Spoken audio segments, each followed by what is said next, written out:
So we are back for season 2, episode 2 of the Pinkfishes podcast, and today it's myself, Emma, and Zara, and we're going to be discussing a few new topics this time round. So I'm going to go straight in, I think, with topic number 1. So we have this question: how do you up your prices without losing clients? So the reason we've got this question is from this post. So I'll read the post that we found on a Lash forum. I need some reassurance. I feel sick having to do this, but I'm planning on putting my prices up. Taking into consideration cost of products, insurance, rent, time, and now with more experience, I think it's time for me to increase my prices. I'm normally always fully booked and even have a cancellation list, so the demand is there. My concern is if I raise my prices, I will end up losing all my clients. Oh, well, it just depends with the world we're living in at the moment. I just think you need to be able to do what you want to do. But again, people aren't going to have the money. I think a lot of people can relate with obviously the cost of living crisis. Most lash techs will experience either their rent going up or the cost of their products going up. So you need to be able to cover all of those things and make money, like enough to live on comfortably for yourself.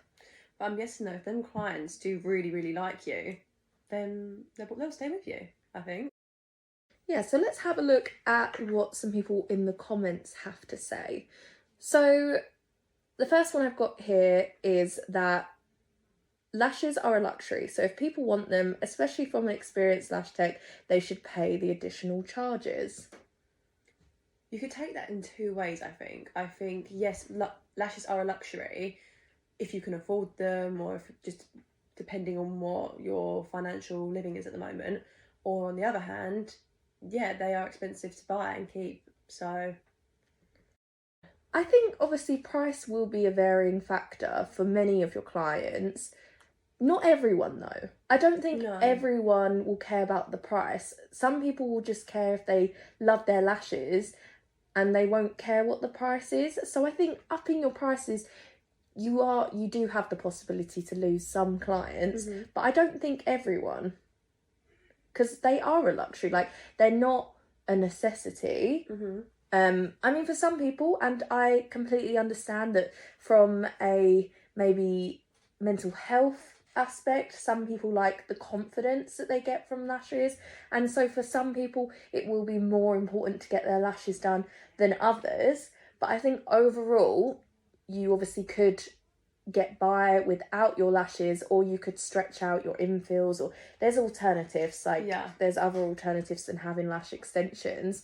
But I don't think it necessarily the price will affect everybody, but it will affect some. It's not a necessity to have your eyelashes done. It's like having your nails done or your lashes done or your hair done. Which one is it to go first? Like, what could you live without? Your lashes, your nails, or getting your hair done? See, nails is always the first one for me to go. Like, I am not, as you can see now, nails is not my priority. Hair, I tend to stretch out for as long as I can. But lashes for me, it's different because mine are free. Me and my sister do each other's lashes. So I feel like I'm not the best to comment. But I think out of the three, like, lashes would be the one I go for. But then that's another thing. Like, it depends what your clients' priorities are. If you've got clients that love lashes, can't live without their lashes, then the likelihood of you increasing your prices and them leaving is low. But you know, if they just get like I had some clients that they didn't get lashes regularly, they would only get them for occasions, so then maybe those ones would be the first to leave because they're not, like, lashes is not a priority. It's like me, I don't get my lashes done unless I'm needed in here to be a model or I'm going to an event. So I'd say nails for me. I can't stand having naked nails. I can't stand it. Whereas there are so many alternatives now to lashes. So you could have, like we were saying earlier, the strip lashes, the 7-day lashes, lash lifts. Yeah, there's a lot more you could go for one of those instead.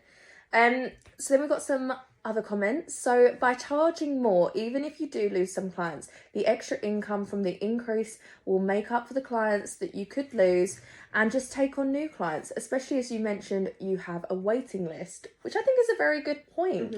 If you're, let's say you put your prices up by £10 per treatment and you lose, I don't know, 3 or 4 out of your 30, 40 clients, then the extra £10 you're getting from the other remaining ones is going to be way more than what you would have got from those that have left. And also then you've got space for people, like if you've got a waiting list, you've got space for people to join that are willing to pay your prices.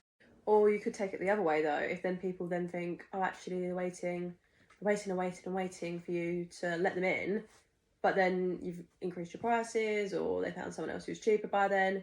But like you said though, I do think if they do love your work, they're going to stick with you and they're going to add that extra money. So a few more comments. You'll only lose the cheapskates who are looking for the cheapest lashes, so are probably not loyal customers anyway. I do think there is some truth in that. I wouldn't put it as harshly because, like I said, people might love lashes and they might want to get their lashes done, but they might be on a budget, they might only be able to afford to pay X amount for lashes. So it might not even be that they want to leave you, but if you are putting your prices up, they just don't have the resources for it. But then on the side that I do agree with is that these customers are not necessarily loyal customers anyway, but not in like a horribly negative way, but just the price is such a big factor for them that they won't stay with you and they are more likely to go to people that are offering discounts or that are running promotions, and they might be one of those type of clients that, you know, comes to you but then also goes to someone else, like if they can't get booked in with you, or if you up your prices they might leave.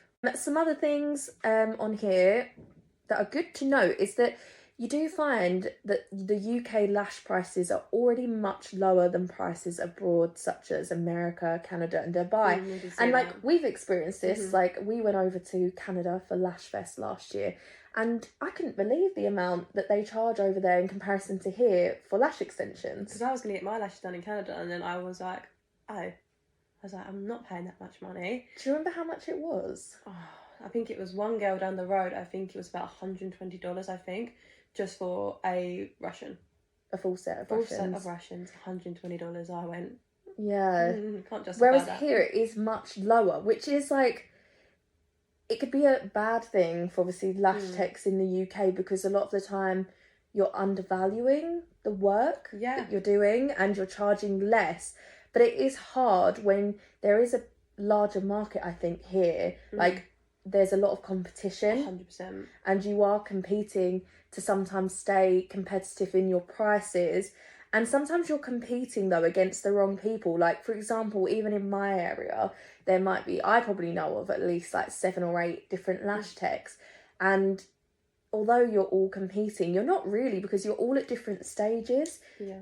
Like, just because someone else is charging £30 for a full set, they could have just started. You don't know where they are in their lash journey. They could be doing this part-time. So they only do a couple of clients. Like, you don't know. So I think it is really hard because you're competing with lots of different people here in the UK. And we're competing with much lower base prices. Yeah. So it's hard. But then equally, I understand why, as a lash tech, especially as a beginner one, you don't want to go in full steam ahead charging £100 full set, because you want to build up that confidence.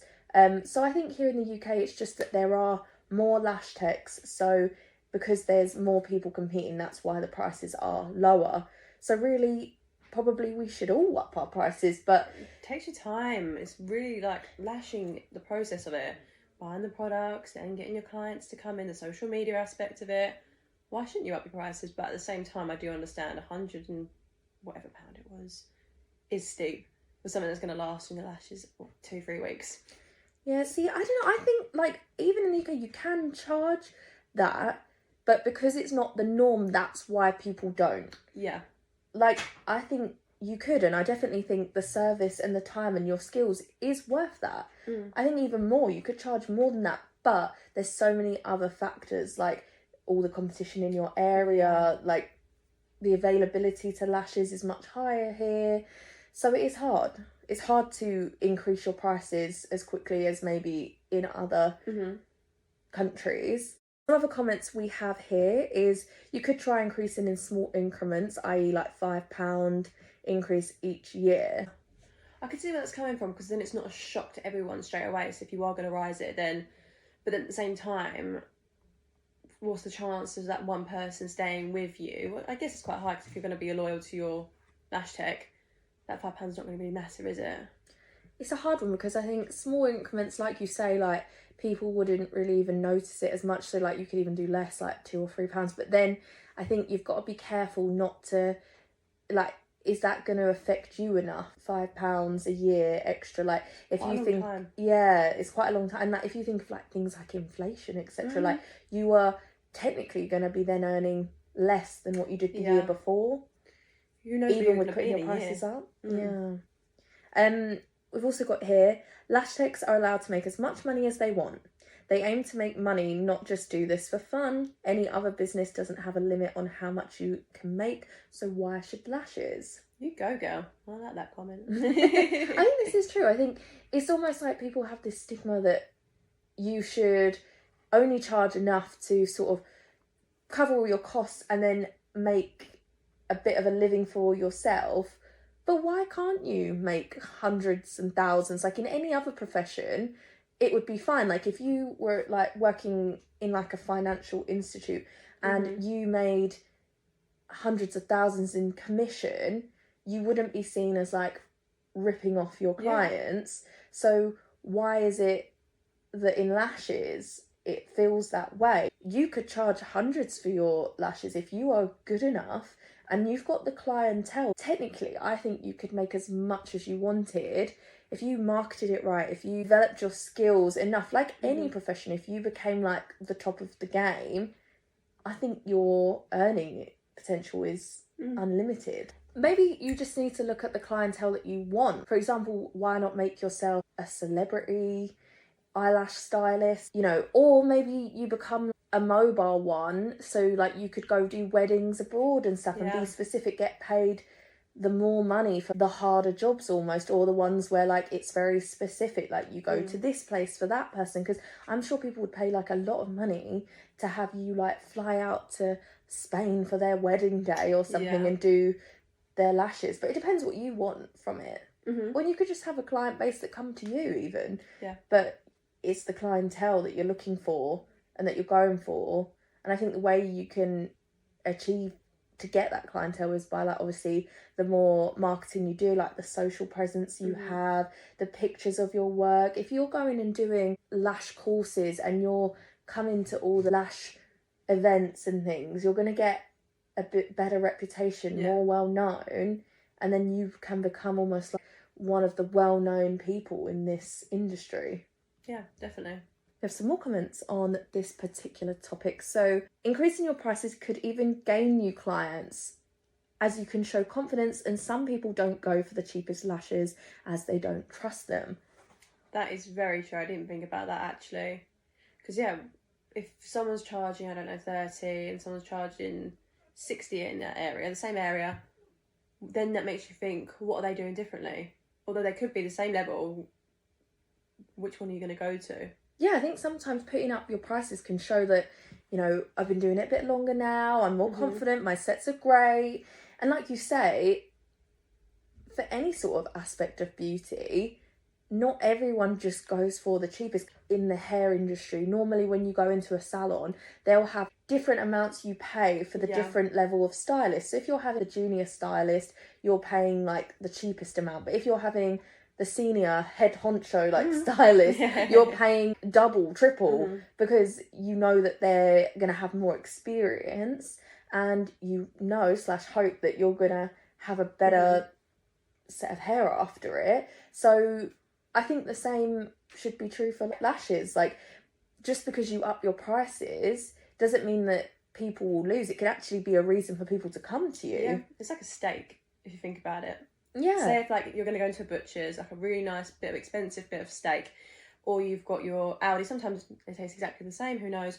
Which one are you going to go for? The more expensive one, or the cheaper looking meat? A lot of people are going to treat themselves, and then some people are going to be looking for like the cheaper alternative. But personally, I would probably want to land somewhere in the middle I wouldn't want to go maybe for necessarily the most expensive person, but I'm also not looking for the cheapest. So if someone puts their prices up from like £20 to £30 a set to like 50, 60, I don't think that's necessarily going to put people off. It might put the current people off. Yeah.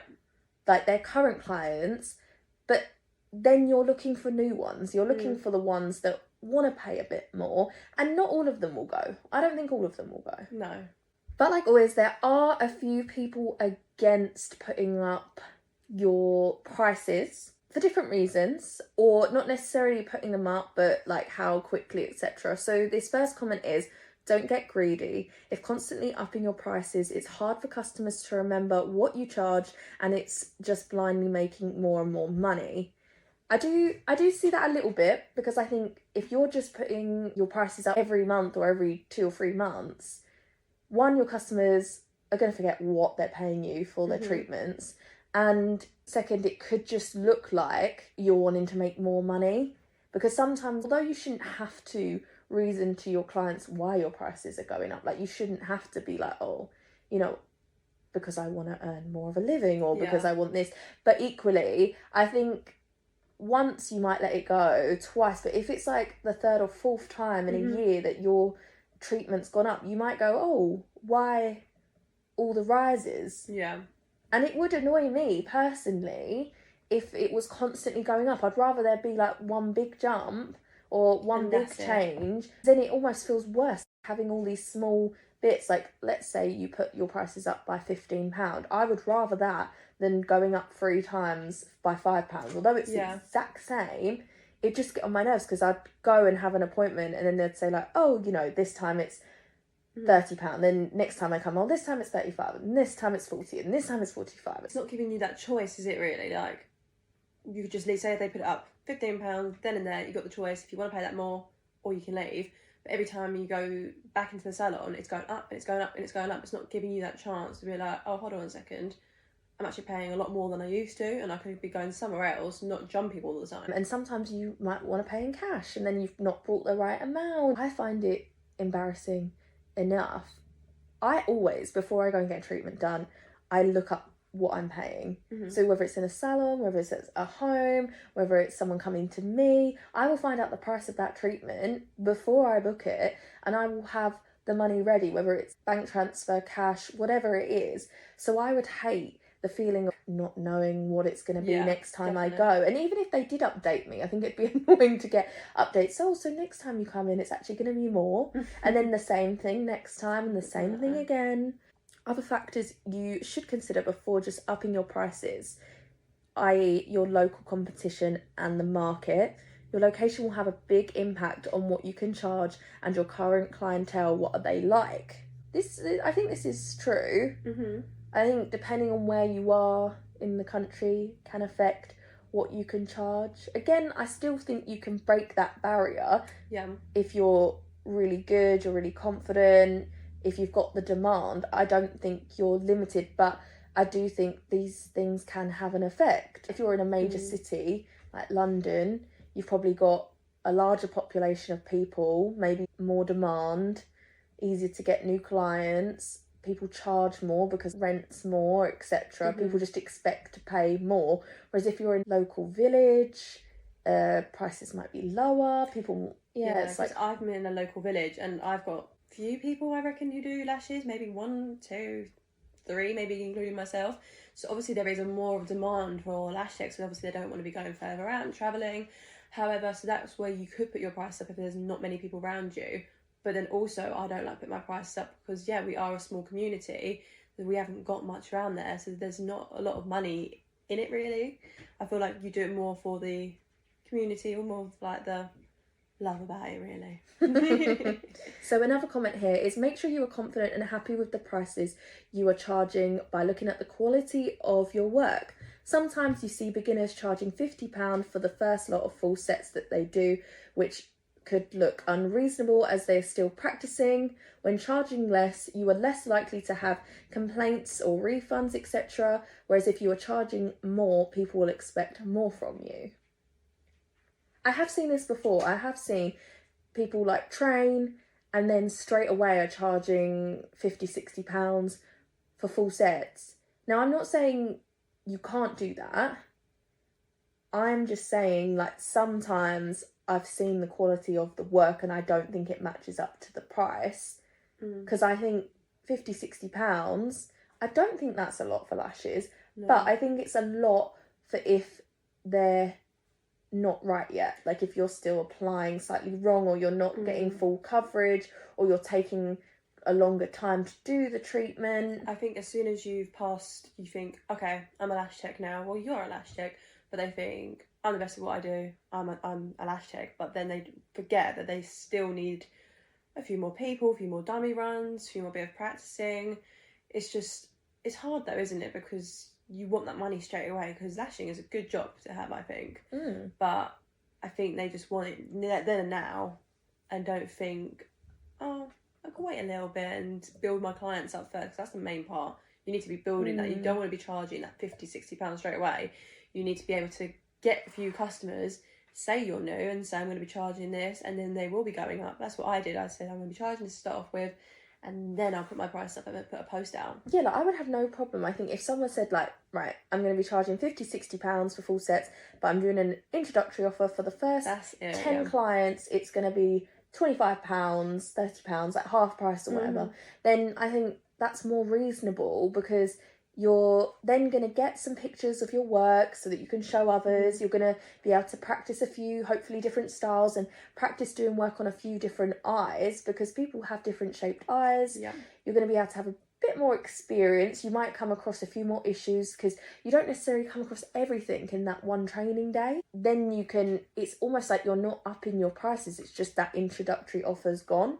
And that's almost like an easier way of increasing your prices without technically increasing them, because technically you're just, the offer's done. Yeah, and you've got then them 10 clients who most likely are going to book in. And then maybe even if you wanted to keep them as loyal customers, you could offer them a few things along the way. Like, you could say, oh, your infill price will be X for the moment, but then on your third treatment, like after you've had your full set, then your infill, then it'll go up to the full prices. Or you can chuck an aftercare kit in. Yeah, something like that. Anything things just like to that. keep them incentive, just to keep them there. So what I would suggest is, I think this is a really good thing, is a lot of people put their work on these lash forums. So you just take a picture of your work and you can put it on these groups. And then you can say to all these other lash techs in these groups, because some of these groups have like tens of thousands of lash techs in, you can say, look, this is my work.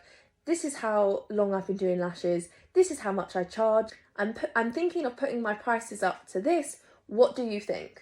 And then I think if you're getting loads of positive responses, like, yes, these are amazing, definitely put them up, like, wow, incredible, then I think, one, that will give you the confidence a little bit to, in your own work, to go, right, okay, yeah, I'll put it up. If the response isn't, yes, do it, definitely, and it's more like, oh, you could improve on this, and because it is always quite friendly. Yeah. I don't think I've ever seen a comment where someone's gone, oh my God, no, don't do that, you're awful. Like, it's normally more, constructive feedback. Maybe practice this a little bit more, maybe your isolation, or I would try doing this. So I think that's a really helpful tip. And then you're going to be getting advice from actual lash techs, not just like your mum or your friend who obviously loves your work. Yeah. I think then the next step is, if you do want to increase your prices, is give all of your clients an advanced warning. And I mean in multiple ways. Tell them all in person at their appointment, my prices will be increasing, and have a particular date. Say, from this date. Any appointments that you've already got booked in, I would honour at the original price, but still tell that lot of people, next time you come in, it will be these prices. And I think, text everyone. If you've got a mailing list, send that out. If you can, call them. Put it up on your socials, your website, wherever you can. And I would say give at least a month. Because I think then if you've given people notice, then they've got that choice to either continue to book in with you, make another appointment, make another infill, or they can leave. Yeah. And then most people, I honestly think, would stay, but they just won't feel blindsided by it. I think explaining in person is also quite nice. I'm not saying you should necessarily have to say, like, oh, I'm increasing my prices because of this. I think if you do have a reason like that, then I would definitely share it. All my products have increased and that is the reason you are wanting to increase your prices, then just say that. Just genuinely say that. Or, you know, the cost of living crisis, you know, everything's gone up, inflation's gone up, I need to do this. Yeah, and if you don't want to discuss why, you could just say, none of your business. Yeah, I think it's hard because I think some clients will want to know. Yeah. So, at the end of the day, but then sometimes you don't always have a reason. No, and I think you put yourself first, and if you want to put your prices up, you put your prices up. You don't have to discuss this or negotiate with someone because it's your business at the end of the day. Do what you need to do. Don't let someone else tell you, oh, you shouldn't be doing this. I also think the strategy I would use is bigger, not big, but a bigger increase, but less often. So I think increasing perhaps once a year is better than increasing multiple times. And I would increase, for example, by like maybe 10% across the board, all treatments, but once a year. I think otherwise, if you're doing it so frequently, it's going to look like erratic pricing. It's going to confuse everyone. It's going to confuse yourself because you don't know who's paying what, who had already booked in, when and why. But you just need to do it like across all board, like everyone's paying the same prices. Otherwise, you're just going to get confused and you're going to start charging different people different things. And then they're going to get upset thinking, oh, why did you charge me this for this week and charge me that week? And that's when you're going to start losing people and start upsetting people. Yeah, whereas I think if my prices got increased once a year, or maybe even twice a year, then you're not going to notice it that much. And you'd get used to the pricing and you'd think, oh, it's been ages since she put her prices up. So you're okay with it. Whereas I think if you're doing it every couple of months, it's just going to get confusing. And like we said earlier, like I think if you want to soften the blow with your current customers, maybe next time give them an aftercare kit, give them like a free goodie, or give them something so that they feel like, oh, they're still getting something off, but they are paying the increased prices. So our next topic of today is, should you have music and TV on in the background when doing lash treatments? So the reason we actually have this question is I saw this post again on a lash forum and it said, can we normalise not playing rap and R&B whilst we lash people? A couple of lash techs I've been to recently play this during my treatment. I love this music normally, but not everyone wants to listen to this when they are trying to pamper, relax and unwind. I play relaxing music to my clients so they feel relaxed and can even fall asleep. I feel like the music you play affects the client's experience. I'd like to hear your thoughts. So this person's obviously a lash tech themselves and they've gone and had their lashes done and they just do not like, obviously a couple of people that she's gone to have been playing rap and R&B whilst having their lashes done. But I thought I'd actually open this question more to music and TV and things that you have on in the background in general, because I don't know about you, but I've experienced a few different scenarios. I've had it where there's been nothing on before, like, and it's been silent. I've had it where there's nothing on and I just talk to the lash technician. I've had it where there's been the radio on, where there's been music on, where there's been even TV on, like people have played programs, Netflix, things like that. So I've experienced a mixture. Yeah. Personally, with myself, I like putting on history.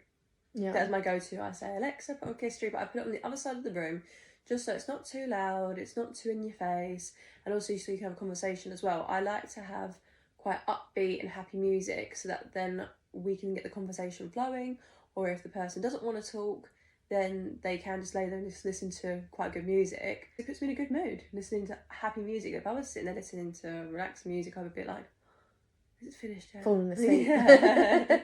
Well, as always, mixed opinions. So this is what other people have to say. So the first one I've got here is know your audience. Some will like this, others will prefer something else. Another one we have is the atmosphere represents your brand. This could just be more of a cultural difference, as some people do like relaxing rap and R&B and identify with it more. So I do completely understand that. You might not find something enjoyable, like this person doesn't like rap and R&B while she's having her lashes done, but other people might relate to that more, might prefer that. Others say you should listen to whatever gets you through your day happily, which is sort of what you said. But I am on a little bit of the against, because I think, again, with some of these comments, it says here, you should play relaxing music. People are paying for a relaxing experience. And I do understand that, because when I go to like the spa, it's always that really like... Imagine listening to a bit of R&B at the spa. Like you wouldn't enjoy it. So I think it is sometimes part of the experience.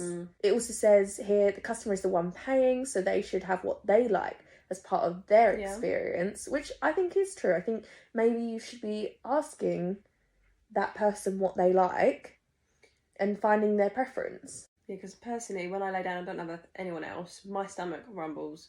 Even though I'm not hungry, it just rumbles, makes weird squelching noises. I don't want to be sitting there in silence like, oh, this is so embarrassing, like, you can hear my stomach. I need, like, booming music to drown that stomach out. Back on to your side of the fence, people say, I'm the one working the long hours. I will listen to what I like. Good girl, you go, girl. See, I completely understand that, but I think there are other ways to maybe go around it. Like maybe you could say to your clients, oh, if you want to listen to a podcast, or if you want to do this, bring your AirPods, feel free. Bring your earphones, feel free to do that. Like if you want to listen to this kind of music, if you don't want to chat today, then do that. But I think ultimately you should be doing what your client wants, not always what you want. Yeah, because I think you could kind of get the gist when someone walks in and they're like having a good day or a bad day. Because sometimes I've walked into places and I'm just like, I don't actually want to speak to anyone. Just want to lay there, get this finished with, and then leave.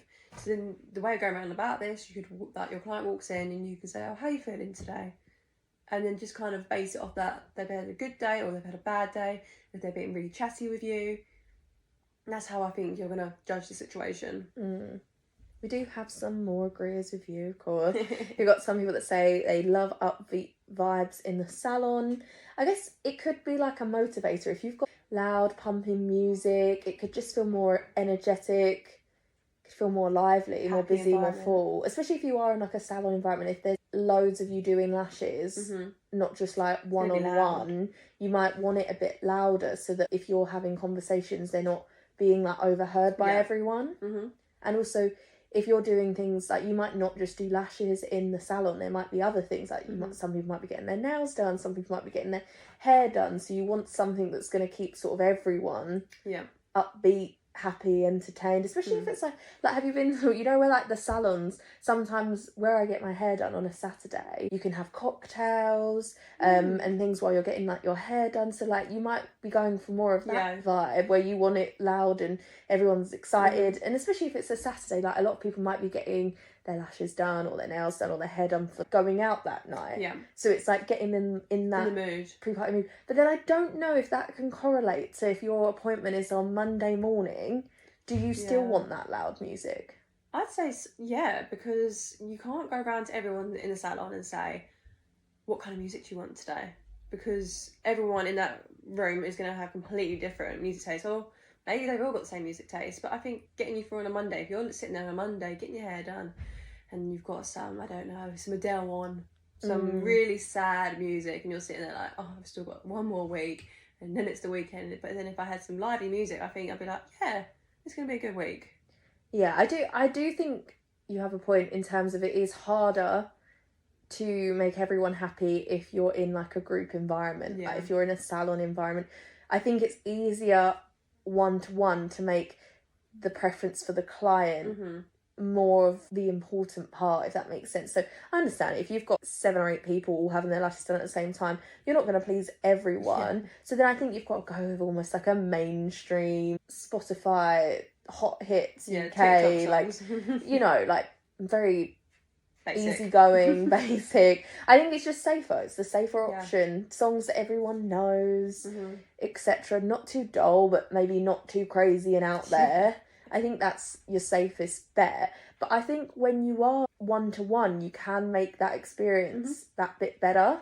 Some other comments we have is play relaxed music, as a lot of clients will like to talk and won't want to compete with the music. That is a good point. 9 times out of 10, if not more, 10 out of 10, my clients do talk to me. Some of them have days where they want to have a nap, they might be tired, their social battery is drained, and in which case then it's not, this one isn't as much of a factor. But I would say most of the time my clients want to talk, so then I feel like you don't want loud fast, upbeat music because it will drown them out. Yeah, that's why I put my Alexa across the room. It's nowhere near us, so we can still have the conversation, but yeah, if it goes quiet, it's not going to be awkward. They're still listening to something, and it's like quite faint. It's quite nice though, it's relaxing. And then we've also got another one here. Play something they like so you can concentrate more on your work. Yeah, I do find it quite hard sometimes talking and lashing. I'm not a very good multitasker at all. Like, I'm trying to like place a fan, and I'm just like, oh, please just stay this time. And then they're going on and on and on and talking, but when they're talking, their head's moving as well, and you're just like, stay still. But yeah, so sometimes I'm a bit like, actually, yeah, play something they might like, and then you can crack on with what you need to do. And we do have some alternatives, like it doesn't have to just be music or TV. You can have the radio, because then I guess it's not a particular playlist necessarily, it's just a generic sort of station. They do a bit of talking, they do a bit of music, you get a bit of both. Everything. You've also got podcasts. Yeah. I mean, listen to the Pinkfishes podcast while you're getting your lashes done, maybe, or...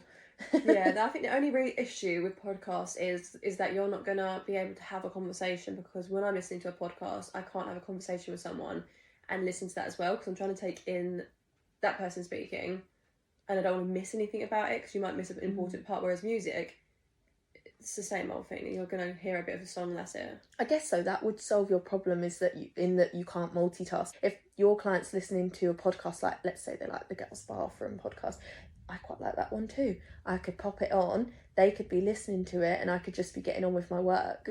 And especially if that's what they like. Yeah, definitely. Got another suggestion here, audiobooks.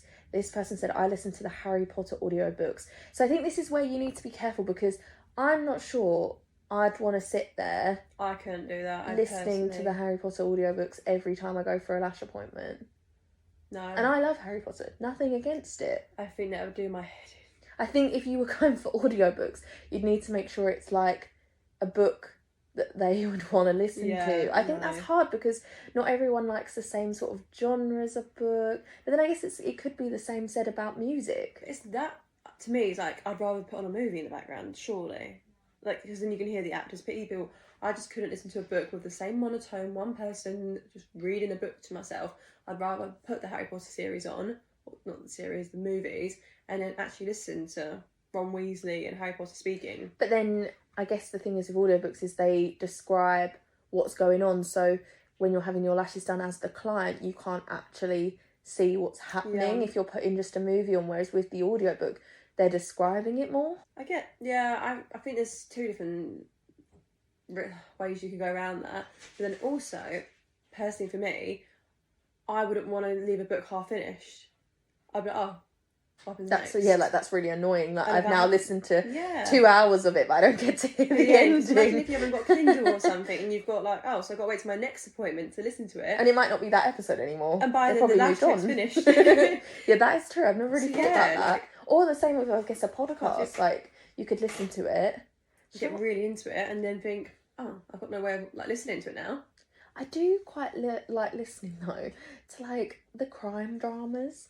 I love those podcasts. I would really be happy if that was on during my treatment, because I get bored easily. We've also got some other people's opinions. So this one said, I did a poll recently and whether my clients wanted relaxing music or up-to-date music, and the response was 50-50. Another person says, I usually go by the age of the person. I don't think age determines like what you like. I think genuinely the advice I would give is, when you get a new client, is just ask them their preference. Give them the choices you have. Would you like to chat? Would you like to listen to the radio? Would you like to listen to a podcast? Would you prefer to have a film in the background? I would do that and make a note of it, so you don't have to ask them every time. You just sort of know and pick up their vibe a bit. If they seem really tired, like really short with their answers, then maybe go, oh, shall we stick a podcast on? Like if they've said previously before they like that, if they've said they like having TV on in the background, maybe have some generic shows like Friends or something on. I've definitely gone and had my nails done and there's like Keeping Up the Kardashians in the background, and I quite enjoy it, because half the time you're sitting there, they're trying to concentrate on their work, and you don't want to always talk all the time, so it gives you something to do. Yeah, I think it's all on your service really, and how you want to be as that lash tech, and how you want to be known. And do you want to go above and beyond and be that superior lash tech, asking all these questions? Because like Uber now, you can put preference in if you don't want to speak to the driver, if you want to have a silent journey. Wow. I've seen that a few times now. So like maybe if you've got a booking system online, you could have a section at the bottom and just say anything you want to add, like preferences in music, and they don't have to speak to you personally. Then it's not awkward having a conversation. Because I feel like if I lay down and someone said to me, "Oh, what do you want on today?" I'd be like, "Oh, I don't know, anything that you want." And in my head, I'm thinking, I actually just want to lay here and don't want to speak, because sometimes it is a bit awkward. I think if you are having a bad day and they're going on and on and on and on, and you don't know how to tell them, actually, please be quiet. So yeah, having a little bit in your booking notes maybe, or when they're messaging, just saying, "Have you got any preferences?" Maybe have a box or a tick box you can go on to. Yeah, that's the way around it. I think this is definitely above and beyond. I would probably like just play music or something, but I do think if you can do that, you're adding that bit of personalisation onto your service, and I think people will remember you for that. I can personally say I've had a mixture of all. I've had the silence, I've had the music, I've had the TV. Do I think necessarily I wouldn't go back to someone because they did this? No, I don't think this is big enough for me, but clearly obviously this person has posted about it, so it does affect some people. So I do think you need to consider it, as it could be a reason that someone leaves you. Like, I'm not saying everyone cares about this topic, because I think a lot of people won't. And I think as well, the longer you get to know someone, like if you've been with your lash tech for years, you're probably less likely to care what they do. Yeah, or you've got the confidence to say, please turn this off. Yeah, can you turn this off? What annoys me sometimes in, like, for example, a TV show, and if I'm watching the same TV series but they're further along than me, oh no, I would feel awkward to maybe say like, "Oh, I'm not up to this bit yet. Please turn it off." It's like when Love Island's on and people are trying to catch up on it, and it's like, I haven't caught up on it yet. I don't want to hear it in the background because I'm like 4 episodes behind this one. That's why you need to put like a generic like TV series on, like Friends, Brooklyn Nine-Nine, something like that, where you're not going to get spoiled. You can pick up from any episode.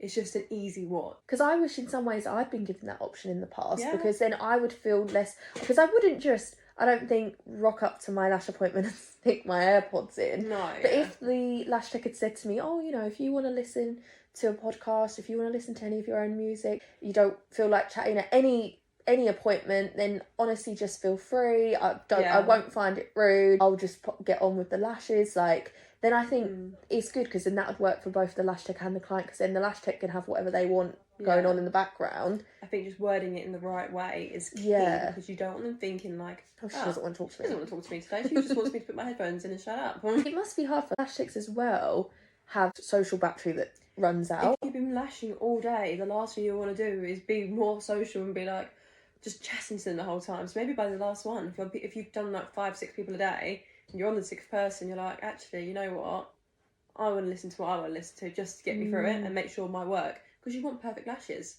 Because if you are tired at the end and you are putting half of work into your sets, your client's not going to be happy. So I think your client would be, rather you'd be honest, going to put this in, or talk to them about the AirPod thing, because you want to make sure you are doing the best work you can, not getting distracted. So my next question is, should you advertise YY lashes as classics, hybrids, or Russians? So the reason I've actually got this question, I didn't find this on a lash forum. This is actually myself coming up with this one. I wanted to discuss it because we here at Pinkfishes recently released our brand new YY lashes. And someone actually asked me, how much would you charge for a set of these? And it kind of had me a bit stumped, because for those of you who don't know what YY lashes are, you apply them as you would a classic lash, but then sort of the lash comes out. We do this, don't we, a lot. This is my little... Comes out like thing. That. So you've got like the long stem, which is just like, looks like one single lash. But then at the top it branches out into like 4, and it's like 2 on each side. So it kind of gives like a wispy, light Russian looking set. So it was really hard to determine what you charge and also how you advertise this sort of lash, because it's becoming really popular for a number of reasons. I think just one, the ease of it, like you're applying it like a classic, so it's quite quick, but it's giving that light Russian look. I thought, let's have a look on the forum, see if this topic has been discussed before, see what people say. So there's a few different, obviously, as always, opinions for different things. So I'm going to start off with the reasons for charging it as a classic. So this person says, I charge the same for YY lashes as I do classics, as it's the same application method and I do not need any extra skills. Yeah, no, I can get where she's coming from, because it's going to take the exact same time. It's going to be applied exactly how a classic lash would. You've been trained in it already. You don't have to be trained for a YY lash. So yeah, I completely understand where she's coming from. I think it's just preference. Like you've just said, this second one says takes the same time as classic. So if charging by time, would you do the same as classic prices? So I guess what they're saying is, let's say it takes them an hour to do a classic set. It's probably still going to take them an hour to do a YY set. So if you charge by your time, you'd just be charging the same price. Then we've got some people that charge them as hybrids. So some of the reasons for charging YY lashes as a hybrid set is because although they are applied like classics, they give a light Russian look. So this is sort of in between the two. You're pricing in between a classic and a Russian, because normally hybrids fall somewhere in between. And also you're advertising them more correctly, because I guess what they're saying is, if you're advertising them as a classic, or you're charging the same as a classic, they might think they're going to look like classics. Yeah. But they're not. They're going to give you more of a fuller look than what a classic would. But then they're not quite as full as a Russian. But then again, you do get like 4D Russians, and you even get like 3D Russians. Yeah. So technically, is it more like a Russian? Which is why we have then also got, moving on to that section, is some people charge them more as Russian because it does create a light Russian look, and customers are unlikely to know anything about the application method, and they just see the end results, so want to advertise it correctly. This one, I think, is a bit more relatable, because they're not going to know the ins and outs about lashes, are they? They're just going to think, okay, I want this set. How would they know unless they've studied it as well? But yeah, reading into it too deeply about the whole application, because they're just there for the treatment, aren't they? They just want the after process, what it's going to look like at the end. Yeah, I guess at the end of the day, like if you offer 3D and 4D Russians, it's kind of going to give that same effect. And like you said, most general people who get their lashes done have no clue about the application, unless it's literally another lash tech getting their lashes done. But then equally, like we say, it's their choice to charge what they want for that treatment. You don't have to go to them. If you want to go to a lash tech that's charging the same price as a classic for a YY lash rather than a Russian for a YY lash, then I guess that's your choice. Yeah, because I think personally of myself, I don't know what you would do, but I think I'd put it somewhere between a classic and a hybrid, because you're not putting the fans in, but also just to make it a little bit different than a classic. Otherwise people are going to get confused and say they're booking for a classic appointment, and then you could think, oh, actually I'm doing a classic lash today, and then they come and say, oh, I want a YY lash.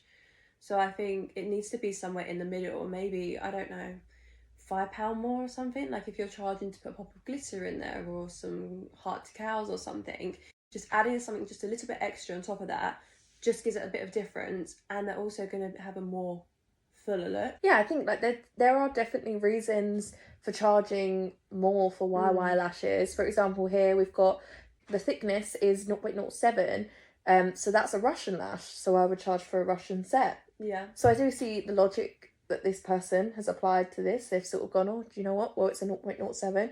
That's the thickness, so it's a Russian lash. Also, YY lashes tend to cost more than classic lashes, so you need to charge for the extra in the cost of the materials. Now, I would say they do, like, for example, our classic box is like a standard classic box is £10.95, but a flat classic is £12.95, and a YY lash is £12.95, isn't it?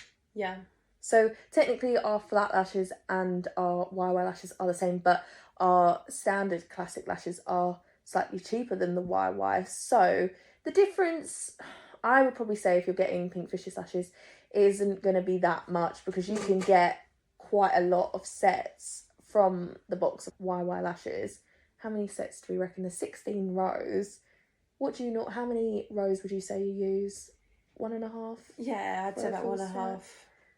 So I should have done some maths before we started this. So let's see. Let me get me a calculator. I'd say maybe about, let me try and guess, 10? Let me try and... 10 cents out of one box? Yeah, roughly 10.66 it's saying. I just need a 6 person. Yeah, so you're going to get basically 10 full sets. So I think my advice would be for the YY lashes is to actually charge it as its own separate thing. I would probably have like classics, hybrids, YY, Russian. And I'd probably charge more than a classic, maybe similar to a hybrid, maybe slightly less than a Russian, because it will be quicker for you. So the treatment time is less, but the boxes could cost you more. So I would sort of go somewhere in the middle, but I'd advertise it as its own thing, because it is its own thing. I think like most people would charge, for example, if you wanted coloured lashes, it's like its own separate thing, or it's like an addition. So you could do classics, and then you could have YY lash, like add £5. So if they want to have the YY lash and you want to put it under a classic, that's fine. But just I would charge a little bit extra for it, because I think it's going to become more and more popular. Until it does, though, if you've got just, for example, one client that wants YY lash, you're going to have to keep buying the YY lash boxes for that one person. And until you've got more of your clients onto that, you're going to be buying particular boxes for just maybe a couple of people. So I do think you need to cover that. Whereas if you're charging that £5 per client that you have that has YY lashes extra, you're going to cover the boxes eventually with it. So then it doesn't matter so much. Like, for example, if I have a client who wants M-curl, I'd charge more because I don't stock M-curl usually. Yeah, you need to have to buy it separately just for that one person. Yeah, like I normally have like C, D and U curl. Whereas if someone wants M-curl, it's quite different. Don't get asked for it a lot. I would charge more for it because, you know, I'm going to have to go and get the materials for that particular person. So that's what I would do with a YY lash. Definitely. Like all the topics we've discussed today, there's loads of different opinions. Yeah, definitely. I don't know what's right and wrong. It's just good to discuss it, to see what other people think, and to hopefully ensure that everyone can give their clients and themselves the best experience of being a lash tech and getting your lashes done as possible. Yeah, I feel like we haven't been biased, but me and you have had different opinions as well. We have different opinions sometimes we have the same. Yeah. And we look at other people's opinions, we do a bit of research. And they sway us. I've seen a lot of comments and I'm adamant that this is what I want to do, this is the right answer. And then someone says, actually, I'm going to do this. I'm like, Yeah, because you know, in the past I've definitely put TV programmes on, and it's made me think a bit more about, you know, going forward what I would do and maybe what I wouldn't do. Yeah, definitely. So thank you for joining us again for season 2, episode 2 of the Pinkfishes podcast. We'll be back with some more interesting lash forum questions, debates, lash tech advice, etc. And if you have anything that you want to share with us, any funny stories, we've got to do that one next. That'd be funny. Any tips or tricks, any questions you have, anything you want us to debate, then let us know. But thank you for listening. I've been Emma. I've been Zara. And we'll see you next time.